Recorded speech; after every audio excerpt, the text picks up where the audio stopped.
Hello, welcome back to Popcorn Podcast with Leigh and Tim, where this week we are taking you through Ridley Scott's latest historical epic, Napoleon, plus all the latest movie and trailer news.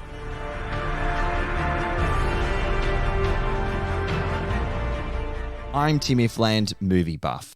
And I'm Leigh Livingstone, entertainment journalist. And we love to talk all things movies, don't we, Leigh? Oh, we absolutely do. And as Tim mentioned at the top of this episode, we're discussing Napoleon, which is Ridley Scott's latest historical epic, detailing the rise and fall of French Emperor Napoleon Bonaparte. How do you say that properly? Look, I don't really know, but I'm not sure that you said it correctly. No, but please forgive us, listener. We're going to try and stumble our way through that. Well, I mean, look, the actors in the film didn't even bother trying a French accent, so why should we? Please, that is one of my points for discussion when we talk characters and performances. Don't you know it? Okay, sorry, I digress. Anyway, Napoleon is about the conqueror's relentless journey to power told through the prism of his addictive, volatile relationship with his wife, Josephine. Directed by Ridley Scott, who has brought us such incredible cinematic marvels like Gladiator, The Martian, Blade Runner and Alien, to name a few. It's from a screenplay by David Scarpa, who previously wrote one of Ridley Scott's latest films, All the Money in the World. Napoleon stars Joaquin Phoenix as the man himself, Vanessa Kirby as his lover Josephine, Rupert Everett as the Duke of Wellington, hilarious, Paul Rees, Edouard Philipponnat, Ben Miles and Tahir Rahim. This has been a long time coming. I know Napoleon's been like a film that Ridley Scott has been wanting to make for many, many years. And there's a lot of ground to cover here. And I'm sure there's a lot of ground for us to discuss in this story. So where do we begin, Leigh, in terms of unpacking this bad boy? Well, Tim, I'm just going to shatter the glass right up front and say Ooh. I was so bored in this film. Oh my God. And you can tell when I'm bored because I just talk at you through the whole movie. Yeah. I do want to ask you, because I did recognize that you were bored in the movie. And it was one of the first things you said to me when we came out was that you were so bored. Oh, what, you noticed? I was hiding it so well. At what point did the movie lose you? I think it was about halfway in I started to really, really lose interest in it. I want to caveat this by saying there are some things that I did really like about the film, but just overall at the end of it, I was quite bored. And the fact that it was 2.5 hours long, 2 hours and 40 minutes almost. Yeah. We came out of there and everybody was like, the time went so fast. And I thought, oh my God, no, it didn't. No, it went so slow, it dragged on. But maybe that was just me. Are we on the same page about this or do you have a differing opinion? Look, I can't say that I was bored in the film, but that doesn't mean that I particularly loved it and enjoyed it. There were definitely elements of this movie that I was mesmerized by, especially when it comes to how the film was shot and the action and the look of it, absolutely, which we'll dive into. But for a 2 hours and 38-minute film, you would think that I'd kind of be on the same board fence with you. But I think it came down for me that it just moved so fast. It was so choppy, which made the story, like, I don't know how you felt, was quite incoherent and hard to follow. Yeah. Because if you don't come in with an understanding of Napoleon and that history of French politics back, 200 or so years ago, then this isn't the film for you because it doesn't explore or explain anything. It's just assumed knowledge and it just moves like a freight train. So for that reason alone, I wasn't bored because it was just throwing shit at me all the time. But I didn't really understand the movie and what it was trying to say. Yeah, as you said, it does lean on a fair amount of presumed knowledge about French history, like the Reign of Terror, apparently, the Royalist insurrection, all these things that we were like, what is that? What was that? What was this? What was that? I mean, I think everyone knows Waterloo. They know the Battle of Waterloo where Napoleon surrenders, and that was a bit anticlimactic too, which is like one of the most pivotal moments, I think, in his career as a general and as a leader. Yeah.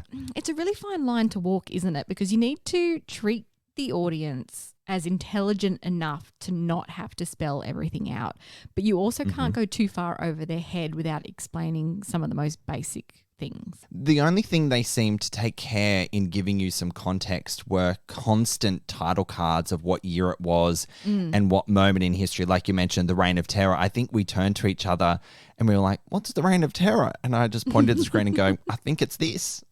You know, We're about to see it. We're about to see what the Reign of Terror is. About to see it. But you move on so quickly from it. So you don't even get a chance to try and, through osmosis, try and understand what these moments in history were, because they barely sat in them for long enough and just moved on to the next thing, which is a casualty of covering so many decades of a really complex life that was Napoleon and all the things he achieved and did. Yes. And he had such a huge life, which is ironic because he was known as being quite short, I believe, which they did allude to a little bit. And Joaquin Phoenix is not short. So, you know, there's that whole thing as well. But how long did the film actually span? Do you know how long of his life it actually did span? Were you keeping track of the title cards? So I kept track of the first one and then I lost it. So we start in 1789 and that's at the end of the French Revolution and we see the beheading of Marie Antoinette. So we start there, but Napoleon looks to be, it was hard to tell the passage of time with the age because Joaquin Phoenix looked the same every time except the different hats he was wearing. But he looked like to be in his early mid-20s maybe. And then I think he dies in 1830 something. I'm not entirely clear. Right. I just don't remember. Yeah, it is quite a lot of major events and this huge complex life, as you said, to fit into this film. And it is 2.5 hours plus long already, but it almost needed to be a lot longer. And having said that, there is actually a 4-hour and 10-minute director's cut apparently, which is coming to Apple TV Plus. So the streaming service will get the director's cut. And apparently that features more of Josephine's life before she meets Napoleon. You would presume a bit more on the politics and a bit more on his life and his motivations and his ambition. Did I miss something at the beginning of the film where they kind of explained who he was and where he came from, or no? No, you didn't miss it. It literally wasn't there. So there was no context to Napoleon. He was just weirdly in the shadows when Marie lost her head. And then he comes sweeping in and says a couple of things, and then he's on his rise and fall, which was also really hard to follow exactly whether he was in good light or bad light, and he was promoted and then he was emperor, and I was like, what the fuck's going on?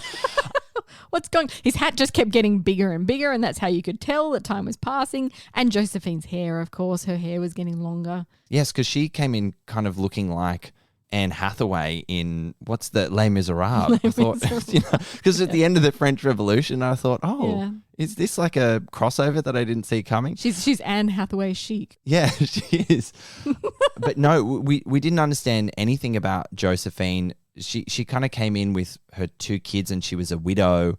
Yeah. All that we got between the two of them was them just incessantly and constantly awkwardly staring at each other from across the room in a party, and then they get it on and they get married, and here we have this love affair that goes on for decades. Yeah, and that's the thing I think is the film is marketed as this romance, and historical epic. So the duality of that.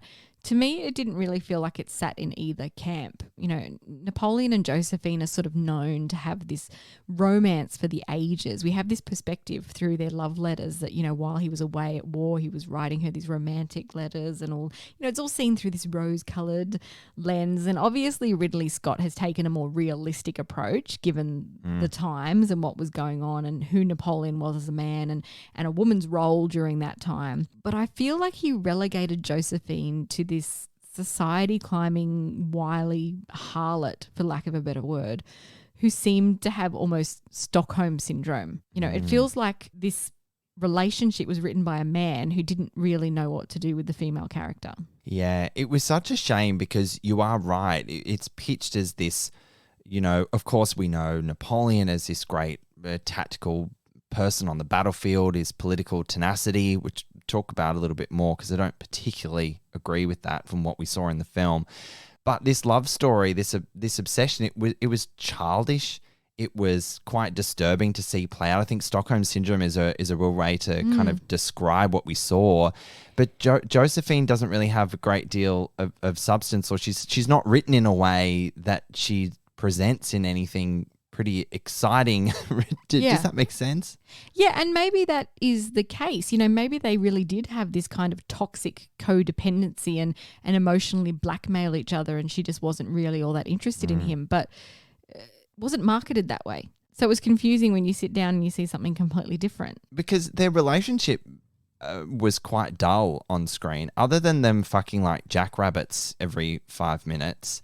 And then they would just sit in silence with each other and just say bizarre things from time to time. I wasn't getting swept up in their relationship at all. Yeah, again, it skates over a lot. It skates over the politics of his rise and fall. It skates over their love affair really quickly. It's almost like just trying to stuff too much into a short film. And I can't believe I'm saying that because this film is not short. And you know how I roll my eyes whenever a film's over 2 hours. But this film really does need a director's cut, I think. We know that Ridley Scott loves a director's cut, but I'm curious because you weren't particularly enamored by this film at its current length. Will you watch the director's cut at more than 4 hours? Do you think there's a good movie in there that's less the highlights reel of Napoleon and it will delve deeper and kind of come together? Well, this is what I'm wondering from what we've seen, because you know the pedigree of Ridley Scott. You know what he can deliver. Sometimes it's a bit hit and miss, but you know that he knows how to do a historical epic. He does. Yes. And so I am interested to see whether it was just the cut that was really messy and things were left on the cutting room floor, or whether it isn't written well, because it's definitely not the performances. Joaquin Phoenix and Vanessa Kirby have incredible chemistry. They did a really good job. I just don't think the creative choices that were made gave them room to really fly. And, I read something online which made me laugh, actually, that Napoleon can't be good if we want Gladiator 2 to be good, because that's just how Ridley Scott works. Is that true? I mean, you look back on the last couple of films that he's done with House of Gucci and The Last Duel. So maybe you're right. Maybe Napoleon is the good one and Gladiator 2 is going to be the crap one. Oh, no. Look, I'm already quite nervous about Gladiator 2 just because it's been so long and it feels a little odd that we're getting a sequel for that film in the first place. I quite liked The Last Duel, which was one of Ridley Scott's more recent films, and it got murdered at the box office. Critics were really unsure of it. It's just a really, really fantastically made movie. I definitely think it's better in leaps and bounds to Napoleon just because it's told better. It's more of a coherent story. Yes. In a really clever way. But yeah, hopefully Gladiator 2 is not going to suffer at the hands of Napoleon. I mean, there aren't many directors who can make this type of film anymore, this almost Ben-Hur-like production, and I do love it. I really do love a Ridley Scott film, and it'll be a sad day when, character-driven period pieces like this are being made about the 80s and 90s or something. It'll be a sad day at the cinema. Well, there's no stopping the man.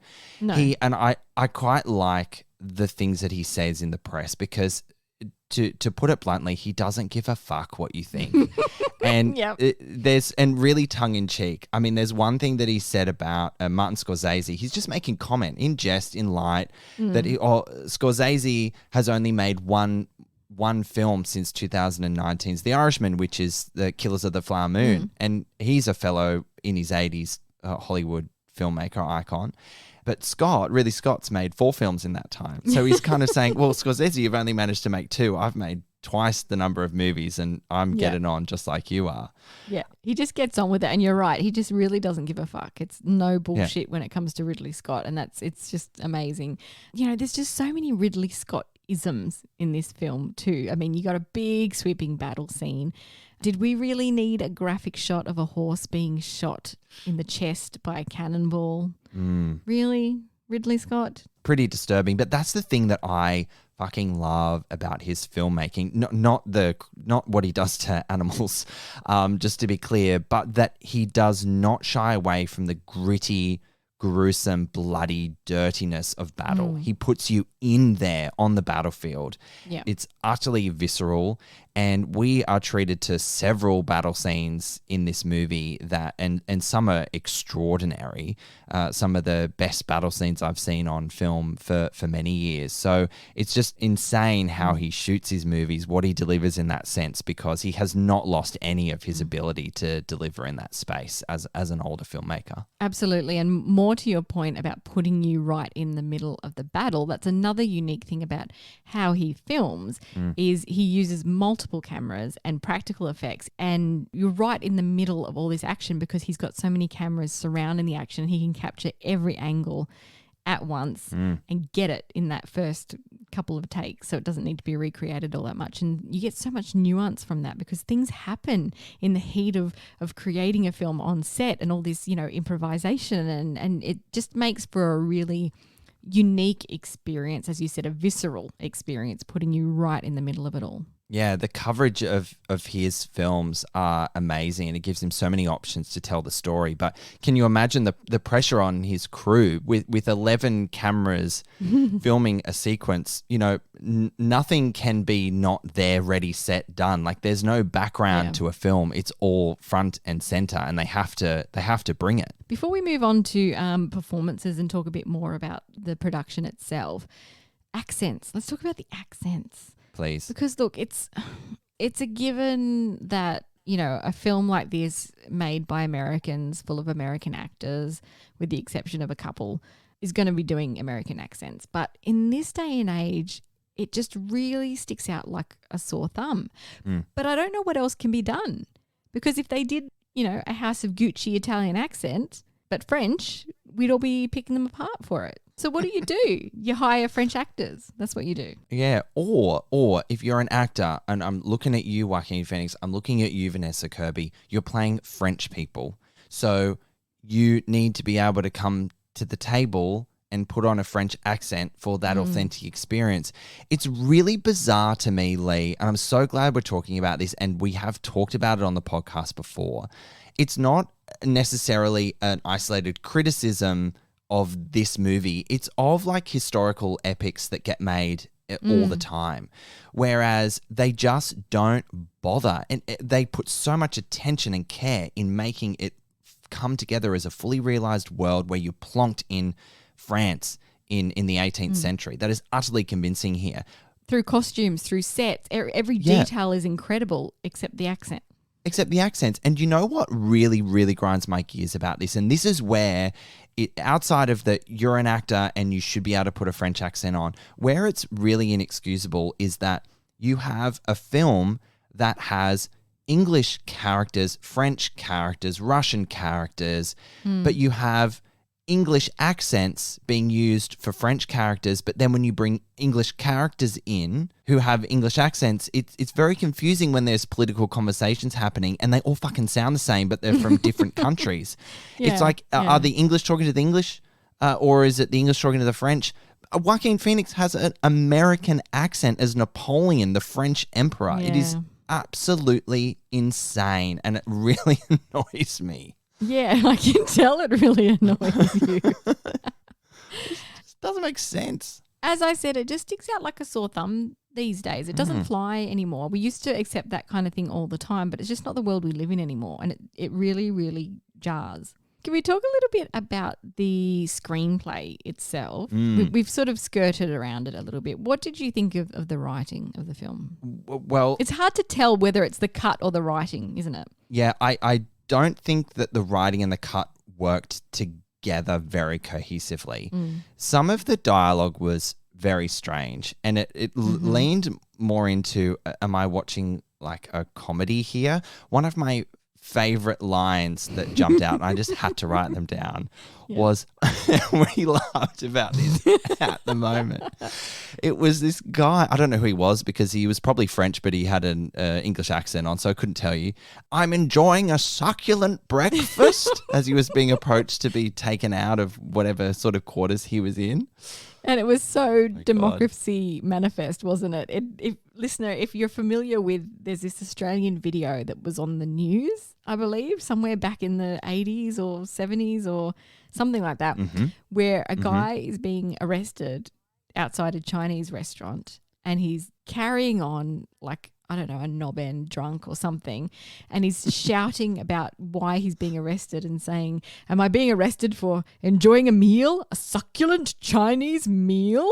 You're going to have to play a bit of this in the episode so that the listener can understand what we're talking about. But it was so reminiscent of that I just burst out laughing. I'll play it right now and then we'll come back. Why did you do this to me? Pop in the car. Get some cups. For what reason? What is the charge? Eating a meal? A succulent Chinese meal? Oh, that's a nice headlock, sir. Yeah, so you can see, you can hear I'm enjoying a succulent breakfast as he's been Succulent Chinese meal. Succulent Chinese meal? And that's exactly what happened in the movie. It is. I was beside myself. And I'm sure we weren't alone in that cinema, in an Australian audience, that people weren't thinking of that. Another thing, and this is a line that Napoleon says, Joaquin Phoenix says, he goes, "Destiny has brought me this lamb chop," he says over a meal. And I thought, what's all this bizarre food-related dialogue coming out of this movie? Let me throw one at you because this one stood out to me. You know, there was nothing really in the film about how he leads his men. He's meant to be this charismatic leader, the most successful strategist of the time and who changed history. But it was never really delved into. And it was kind of demonstrated by this really weird throwaway line towards the end where he's coming back from exile and he's stopped somewhere in France by his own men who have been ordered to arrest him, right? Yes. And he goes, "I miss you. Will you join me?" And they go, "Okay." Quite literally. Okay. Braveheart speech, it is not. No. You know what I mean? Like, "I miss you. Will you join me?" Okay. That's all it took. It was just like one of his, "Oh, Josephine, I'm thinking of you all the time. Please, I love you." And he's like, "Please, men in uniform, did you miss me? Come, let's gallop to victory." But the letters to Josephine were written more creatively than that. My point is that it was a sentence. "I miss you. Will you join me?" That's all it took for his men to drop their undies and go, "Okay, we're back." They must have really, really missed him. If that's all he needed to say. Just a single tear. You had me at hello. You had me. You had me at will you join me? Oh God! But okay, can we talk about, or is there anything else about the dialogue or script you want to talk about before we go into characters? I think we've made our point, listener. Yes, I think we have. Just to build on your point, then, Leigh, about what we're meant to expect the Napoleon was going to be on screen. What the Napoleon that Joaquin Phoenix was tasked, I guess, in our preconceived notions of who Napoleon was, one of the greatest military leaders of all time. I felt nothing of the sort in that sense. I never felt threatened. I never felt particularly intrigued by him or impressed even. I did see some of his battlefield strategy play out, but I never saw his apparent ruthless political game at play. He came across as quite dull and a really uninteresting person that just threw tantrums from time to time and wrote soppy love letters to a woman. Yep. He was quite pouty and petulant in places, which is jarringly comedic sometimes. Yes. And I think, Joaquin Phoenix is an Oscar winner with good reason. His performance is always outstanding, if a little odd. You just kind of go with it. His creative choices are always bold. But here in this film, I don't think they translate to what this film is supposed to be. And maybe there's something we're not quite registering about Napoleon's psyche because, Joaquin Phoenix is the type of actor who will really dig in deep and become this character. So there must be some kind of research, something somewhere where it's led him to play Napoleon as this, checked out, almost catatonic, awkward, desperate person. Yeah. And there's meant to be this volatility to his romance and Napoleon as a person, but I just really didn't see that. He seemed really like when a woman was talking to him like he was going to wet his pants or something. Yeah, you just roll over, rub my belly sort of stuff. Well, I mean, she opened her legs and showed him her vagina as a come on, that was their first courting, and he just went, Yeah. Yeah, no reaction. Maybe it was the first time he'd seen a vagina. I don't know. He's like, Maybe. Oh, 30-year-old virgin. I mean, just to build on some of the things, you wrap that up really beautifully, but there was some... I don't know if you should use the word beautifully when I just talked about her vagina. Maybe that's the beautiful thing that we're talking about. They can be. They can be quite beautiful. I know you might not realize that. You don't hold that same opinion. My own personal experience or lack thereof that I just simply cannot comment. But I have been to that art place in Hobart where the Wall of Vaginas. So I've seen plenty of vaginas in that context in an art installation. I've seen one. I've seen one. Leigh, I've seen one. Oh, please, let's move on. This episode's becoming... Dad, guess what I saw today? Coming home excitedly from the museum. Anyway, it's a great modern art museum in Hobart. You should check it out. Notwithstanding just the Wall of Vaginas. Anyway, okay, we're moving on. Okay. Sorry, Josh, I'm straight now. I'm straight now. I'm gonna need more than that. One of the things Napoleon did, which I found utterly hilarious and bizarre because I wasn't expecting it, and whether or not this is a choice of Joaquin Phoenix or it's written in text somewhere and he pulled on that, was he did it more than once in the film, I'm pretty sure. He would fall asleep while being spoken to. Like he was just so unengaged. Yeah. It seems like he was quite a bizarre man, and maybe that's what they were aiming for. I mean, the filmmakers have discussed the duality of how he was a revolutionary and a dictator, and I guess a life like that is really hard to portray in a cohesive way in less than 3 hours. And I think that's the root of the problem that we're coming up against. One way to counter the talk on vagina is that I want to talk about... Going back to vaginas. Going back to vaginas, yes. Oh, sorry, listener. Because I've just seen a point on here that I forgot in some research that I forgot. And I've seen it here. Did you know that Napoleon's penis is part of a private collection? I have heard that actually. So apparently, and I'm going to... This is an abridged version. Look it up. It's actually fascinating, the story of Napoleon's penis and kind of all its travelings and experiences over the last 200 or so years. So when he died, during an autopsy in front of like some 20 people, it was like this public autopsy, everyone's just watching him. The doctor like cut his penis off, and then it's since then, and it was apparently to humiliate him or whatever. I don't know why they did it. He was dead. I just really don't understand. So he got his dick, and it's been like traveling around. It's been put in museums at times. It's been privately bought and sort of kept on a little cotton pad. No one's seen it for many years. Pad? How do you preserve something like that? Yeah, well, I'm not sure it's been preserved very well because it's in my research to be described as quite grotesque and shriveled up. It's only about 1.5 inches.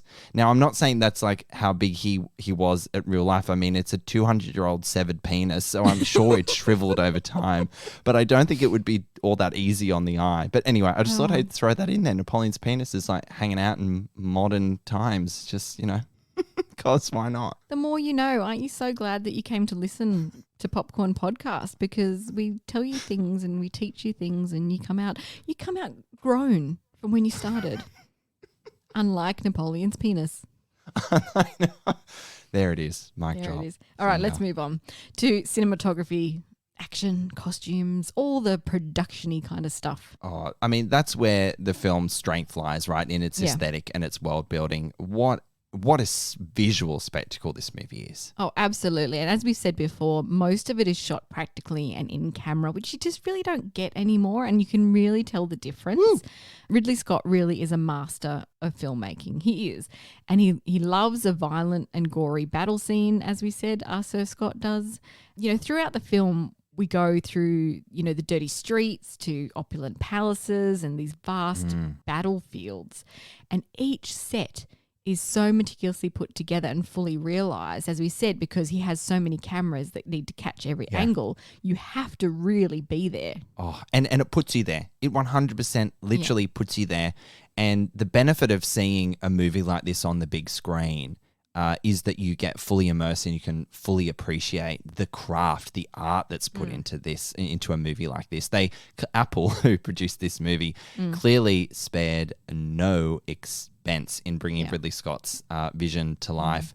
One of the things that I really, really admire about how Ridley makes his movies is, as you mentioned, a lot of in-camera stuff, a lot of really tricky practical effects that just deliver in spades from an experience perspective.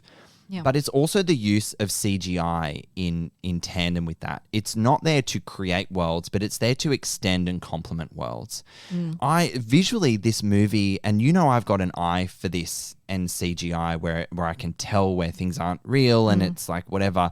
There were shots in here that I thought, this all has to be real. But knowing that there would have been elements of extending the battlefields in some way or tidying up something here and there, that building doesn't actually physically exist unless it did. Like there are scenes and shots here that I was like, I don't know, is it CGI or is it real? It's flawless, absolutely flawless. The battle scenes in particular are breathtaking. He does a battle scene really well. It's really edge of your seat stuff. On their own, they're winners. But it just unfortunately feels like everything in between that is confused and just waiting for the next battle to happen that isn't even fully explained. But it is exciting which sounds awful because despite him being like a military strategic genius, so many people died at the hands of his military decisions. Some 3 million soldiers over his 50-year reign or whatever it was. Yeah. It's awkward and uncomfortable to say. I was always really excited when the next battle came up because there's so much bloodshed and that's real bloodshed. But it took you out of like quite mundane scenes and incoherent story and character. So it was always a breath of fresh air when, oh, great, we have another battle. Let's go. Oh, he's going to kill some more people. Let's go. Yeah. Can I just say, how wild is it that it's someone's job to stand and play a drum during war? Like you have no chance, mate. You don't even have a gun in your hand. You've got a drumstick. You got to run with a giant drum in front of you. Good luck. You're not going to save France with your sick beats, are you? It's sick beats. Oh dear. We haven't really talked about the performances too much. We touched on Joaquin Phoenix, but I mean Vanessa Kirby. Can we talk about her? Because she's absolutely stunning. She always is. Her portrayal of Josephine in particular is just nuanced and gorgeous. I can't fault her. She just didn't get enough to work with, I think. She didn't get enough to work with, but my gosh, she can command a screen when she's on it. She is utterly mesmerizing. She is very intense.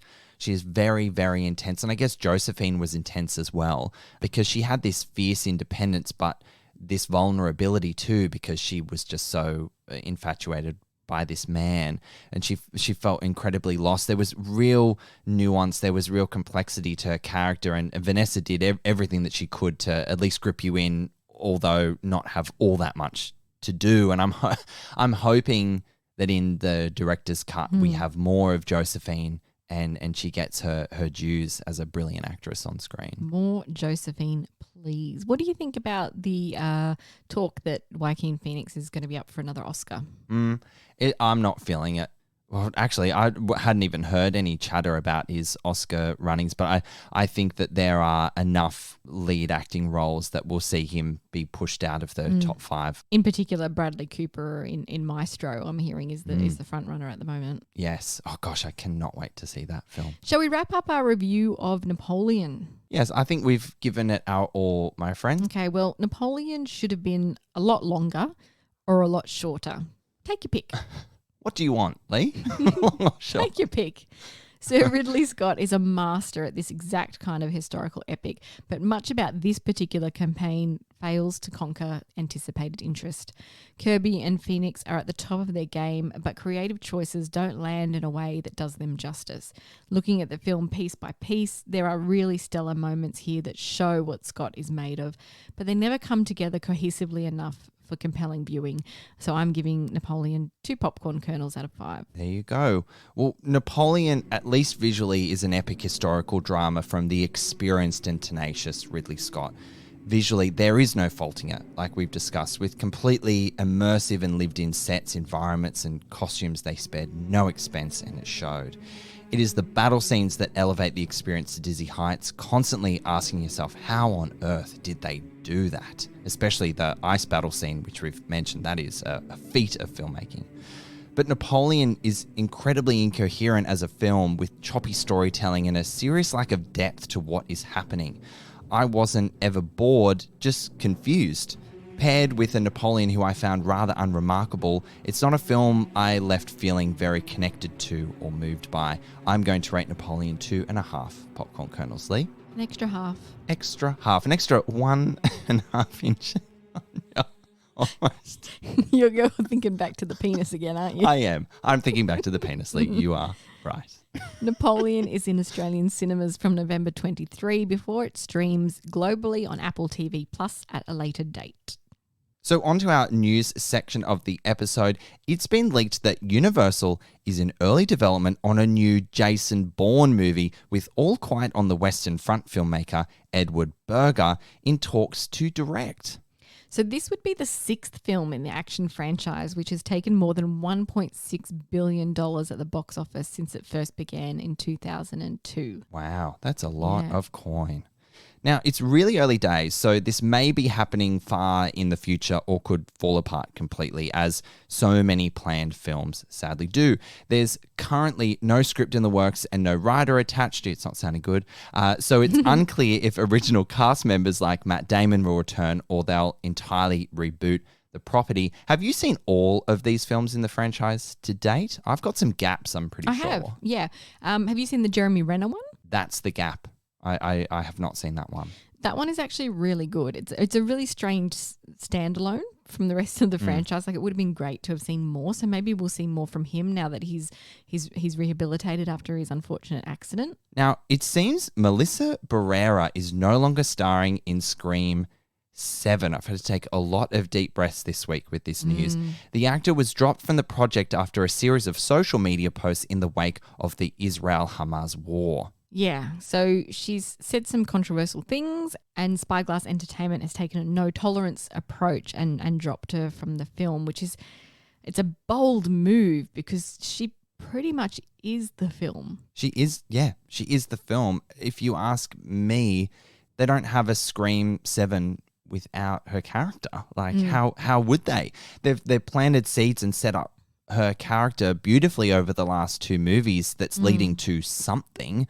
Where is that going to go now? It's just really, really disappointing. And we were talking earlier in the week that surely they'll backflip and they'll get her back on board. But then now, soon after that happened, it's been announced that Jenna Ortega has dropped out of the project due to, as they say, scheduling conflicts with Wednesday season 2, which her reps apparently informed Spyglass Entertainment of before the strikes happened. And that may very well be true, but the timing of announcing this is extremely coincidental. And of course, she would stand in solidarity with Melissa. Of course, it was literally less than 24 hours after Melissa was booted by the studio. It's no coincidence that the news about Jenna moving off the project is so close to that. I reckon she's standing in solidarity. It'll be interesting to see what happens to the rest of the cast. What's Courtney Cox going to do? Will they bring Neve Campbell back in? Because she was really poorly kicked off Scream 6 for lack of money that she was worth. So that was really disappointing. Yeah, I think Spyglass are really stumbling here with this franchise. We'll see what happens. As you said, I don't think they have a film without those two, but we'll see what happens. Well, dear listener, it seems that you could be the next Karate Kid. What? Well, martial arts star Jackie Chan and original Karate Kid Ralph Macchio appeared in a video released last Tuesday to jointly announce a global search to fill the pivotal role of their co-star Li Fong in the next Karate Kid movie. Yeah, so according to the website for the casting call, the filmmakers are looking for someone to portray Chinese or mixed race Chinese in the age range of 15 to 17 years old in the film, which is expected to be shooting in March of 2024. Do you know what? That's not very long to put out a global casting call to find someone who has the acting chops, who's relatively unknown, and that can do karate. They're filming in like 4 months. That's really not much time. Well, it might be too long because it's reported that within one day, there's already been 10,000 submissions. That's insane. Yeah. How the hell do you go through 10,000 submissions? In one day. That's not a job. 10,000 came in one day. Gosh, I wonder how long they'll keep the floodgates open for, because that's seems like quite a job's worth ahead of the of the studio. That's what they'll be spending all their time doing until March next year. That's it. And they'll just throw the kid in onto set and be like, act quick. Here's a script. So, Leigh, there's a new streaming service on the scene and it's free. Tell us about it. Oh, I love a free streaming service. I don't think there are very many out there. There aren't. Gimme. But we love them. We love them all the same. So Umbrella Entertainment are trailblazing because they've launched Brollie with a focus on Australian classic and new release film and television. It has more than 300 titles on it at the moment, including Jennifer Kent's The Babadook and Gregor Jordan's Two Hands, classic Australian films, alongside rare and cult classics such as John Rapsey's Sweat, Alan White's Erskineville Kings, and Kimball Randall's Cut. Brollie will also have a section for Indigenous Australia, including a collection of films starring David Gulpilil, such as Nicholas Roeg's Walkabout, Henry Safran's Stormboy, and Peter Weir's The Last Wave. I'd love to hear that. It's awesome. So many nostalgic titles in there. An Australian film is just so exciting. So I'm really, really, really stoked that we'll get films like Kylie Minogue's The Delinquents. Have you ever seen that one? No. Is that a massive throwback? Are we talking like 80s, 90s? Yep. Put it on your list. Put it on your list because you will love it. I think you will really love it. Really? Yep. Okay. You can sign up to Brollie at brollie.com.au. Oh, Leigh. Well, that about does it for another jam-packed episode of Popcorn Podcast. It was a big one. We covered off Ridley Scott's Napoleon, which is in Australian cinemas from November 23. And if you feel like braving the 4-hour, 10-minute director's cut sometime next year, I think in January or whatever, then yeah, let's have a viewing party. Let's watch it and see if it's any better than what we thought the theatrical cut was. That does it for another episode of Popcorn Podcast with Leigh and Tim. And as always, thank you so much for listening. We'll catch you next time. If you enjoy our episodes, head over to Apple Podcasts and subscribe. While you're there, we would love you to rate us and leave a review. You can also find us on Spotify, Google Podcasts, iHeartRadio, Amazon Alexa, and where all good podcasts are found.